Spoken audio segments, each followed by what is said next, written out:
जब बच्चे बड़े हो जाते हैं ना तो उनको जो सबसे पहले गलत लगता है ना वो उनकी अपनी मम्मी लगती है। राधे राधे आप सभी को।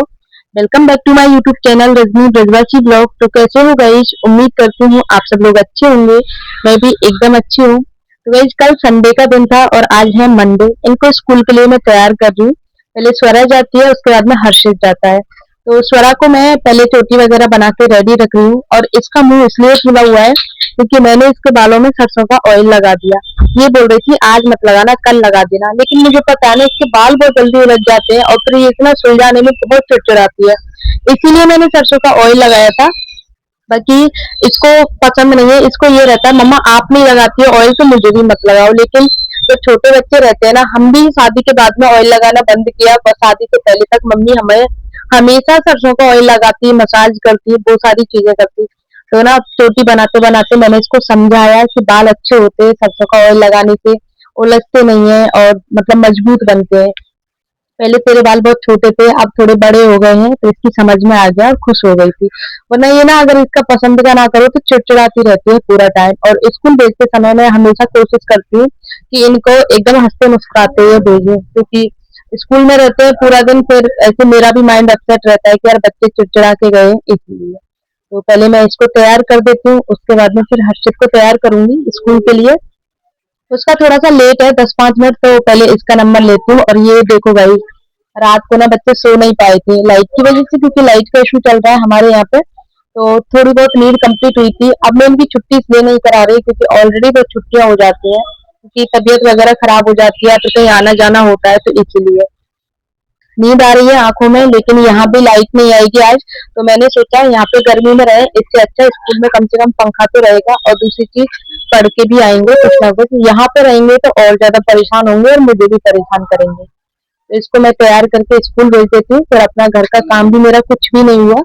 और लंच में मैं इसके लिए ना मार्केट से कचौड़ी ला के रख दूंगी, क्योंकि आज लंच नहीं बन पाया था। बस वही है कि एक बार अगर आप थोड़ा सा लेट हो जाओ ना तो फिर लेट होते चले जाते हैं। तो उसकी सूरत आप लोगों ने देख ली, बिल्कुल ऐसे उबासी लेके गई है। और इसको भी आप देख सकते हो, उठा नहीं जा रहा है, चला नहीं जा रहा है नींद की वजह से। लेकिन मजबूरी है मेरी स्कूल भेजना। अगर मुझे लगता है ना कि नहीं भेजू इनको तो मैं नहीं भेजती। देखो पड़ा पड़ा घूम रहा है, इसको बस ये है कि बस मैं सो जाऊं जैसे तैसे करके, क्योंकि लाइट का बहुत जबरदस्त इश्यू चल रहा है हमारे यहाँ पे पिछले 2 दिन से। क्योंकि गुरु पूर्णिमा की तैयारियों के बीच में हमेशा ऐसे ही होता है। पहले तो ना बहुत लंबे टाइम के लिए लाइट करती थी, मतलब 15-15, 20-20 दिन पहले। अब तो कम से कम 2-3 दिन का इशू रहता है, तो इतनी हमें तसल्ली है कि ज्यादा टाइम लाइट नहीं करती है।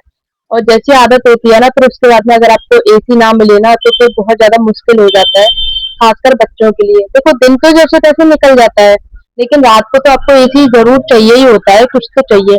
पंखा भी कितना चलेगा, क्योंकि 2-2 इन्वर्टर खत्म हो जाते हैं, क्योंकि 2-3 पंखे चलते हैं तो इन्वर्टर खत्म हो जाते हैं, तो उसमें सब कुछ हो नहीं पाता है। ये बस किसी भी तरह से उसमें है कि बस कैसे भी मम्मा मुझ पे दया कर दे कि चल तू स्कूल मत जा और मैं अपनी छुट्टी करा लूं। लेकिन मुझे पता है मैं ऐसा बिल्कुल भी नहीं करने वाली। एक बार तो मेरा मन हुआ था कि आज मैं बच्चों को नहीं भेजूं, लेकिन फिर मुझे भेजना पड़ा इनको, क्योंकि पता है यहाँ पूरा दिन परेशान करेंगे। देन उसके बाद मैं इनको तैयार करके मैंने इसका बैग तैयार किया। इसको बैग में जो जो बुक्स इसको डे के अकॉर्डिंग चाहिए होती हैं वो सारी मैंने इसके बैग में पैक करके रख दिया है, और अब इसको स्कूल भेजना है। पापा गए हैं इसके पहले स्वरा को छोड़ने, देन उसके बाद में इसको छोड़ेंगे, फिर पूजा करने के लिए जाएंगे। तब तक मैं अपनी साफ सफाई का काम खत्म करूंगी, क्योंकि मुझे 1 घंटा मिलता है। इस बीच में 1 घंटे में मैं अपने रूम की, बच्चों के रूम की, और साथ में वॉशिंग एरिया और जो थोड़े बहुत कपड़े रह जाते हैं वो भी सब कुछ क्लीन करके और नाश्ता तैयार करके रखती हूँ मैं रोज। तो आज तो मुझे नाश्ता नहीं बनाना, क्योंकि पतिदेव बोल के गए हैं कि कचौड़ी लेके आऊंगा, तो बच्चों को भी कचौड़ी रख दिया। आज हम सब लोग भी नाश्ते में कचौड़ी खाएंगे, तो नाश्ता मुझे बनाना नहीं है। तब तक मैं और अपना घर के काम कर लेती हूँ। बेडशीट मुझे चेंज नहीं करनी आज।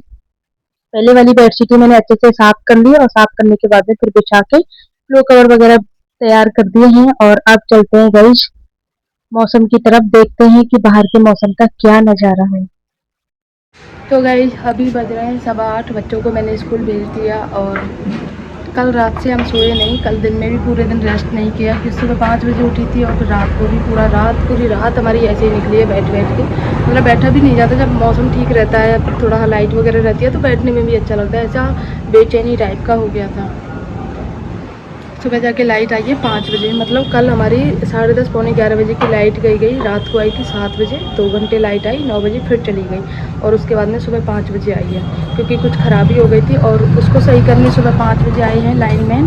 पूरा जो गली का मार्केट की पूरी लाइट कटौती हुई थी ना, सब लोग बाहर रोड पर बैठे हुए थे, सड़क पर ही, क्योंकि घरों में तो सबको पता है ना बिल्कुल पैक्ड घर है सबके, तो उसकी वजह से थोड़ा सा ऐसा हो गया था, गर्मी जैसा फील हो रहा था। और लेकिन बाहर फिर भी मौसम में राहत थी। और अभी मैं आप लोगों को दिखा दूँ, बाहर हल्की हल्की ठंडी हवा चल रही है क्योंकि बाहर का जो मौसम है ना, कहीं आसपास बारिश हुई है उसकी वजह से। ऐसा नहीं है 2-4 बूंदाबांदी होने से उमस हो गई हो, उमस नहीं है, हल्की हवा चल रही है। देखो अंदर भी मैंने विंडो खोल के रखी है ना, तो विंडो की वजह से हल्की हल्की हवा चल रही है। और बाहर दिखा दूँ आपको साड़ियाँ कैसे उड़ रही हैं, क्योंकि मेरे कपड़े वगैरह सारे धुल गए हैं, तो सिर्फ झाड़ू पोंछे का काम करना बाकी है, तो वो कर लेती हूँ। तो पहले मैं आपको बाहर का मौसम दिखाती हूँ, उसके बाद ही फिर करती हूँ। ये देखो गाइस, ऐसी अच्छी हवा चल रही है बाहर, बहुत ठंडी ठंडी, बहुत अच्छी हवा चल रही है। लेकिन हवा में बैठने का टाइम नहीं है, मुझे अभी अपना काम करना है और काम के बाद में आप लोगों को बाहर का भी व्यू दिखा देती हूँ। पूरा काम खत्म मेरा 9-9:15 बजे हो गया था और उसके बाद फिर मैंने ना बाहर का मौसम देखा।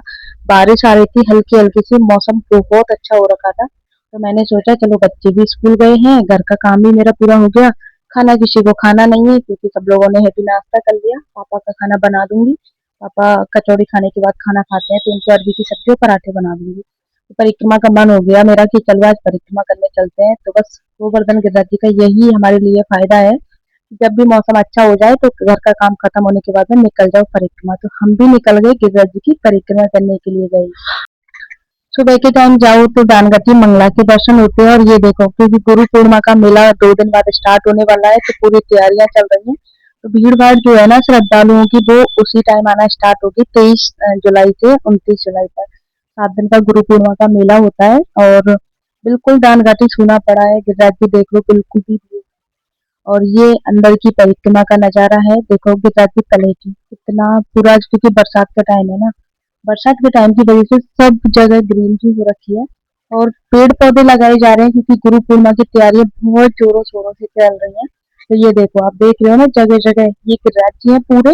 गिरिराज जी ने एक तारबंदी करके ना यहाँ पे पौधे लगा रखे हैं जो अगले सीजन तक बड़े बड़े हो जाएंगे, तो इसलिए तारबंदी कर रखी है कि बंदर वगैरह नुकसान ना पहुंचाए पौधों को। और ये यहाँ पे मैं आप लोगों को दिखा दूं, ये अंदर का रास्ता है। जब भी आप परिक्रमा करते हो ना, तो इस जगह पे आके ना आपको बिल्कुल यही चीज फील होगी कि आप जो पुराना टाइम था ना श्री कृष्ण भगवान के द्वापर युग का, उसी टाइम में पहुंच गए हो। गिरिराज जी तलेटी है, साथ में गाय यहाँ पे घूमती हुई और साथ में घास खाती हुई। गिरिराज जी तलेटी में से आप परिक्रमा करते हो ना, तो अलग ही सुकून मिलता है। उसके बाद में फिर हम लोग पहुंच गए श्रीनाथ जी के मंदिर। श्रीनाथ जी का चल रहा है इस टाइम पे श्रृंगार। यहाँ पे किसी का फंक्शन चल रहा था, तो वहां पे थोड़ी देर सत्संग में शामिल हुए। उसके बाद में ठाकुर जी के पट खुले, तो ठाकुर जी के दर्शन कर रहे हैं, आप लोग भी दर्शन कर लो। राधा रानी की जय हो।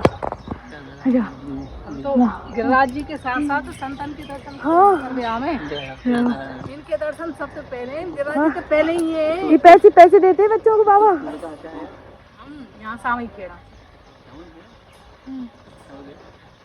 वैसे इनके ही है, अक्खा नगला है ना पेठे के पास, राम जी को।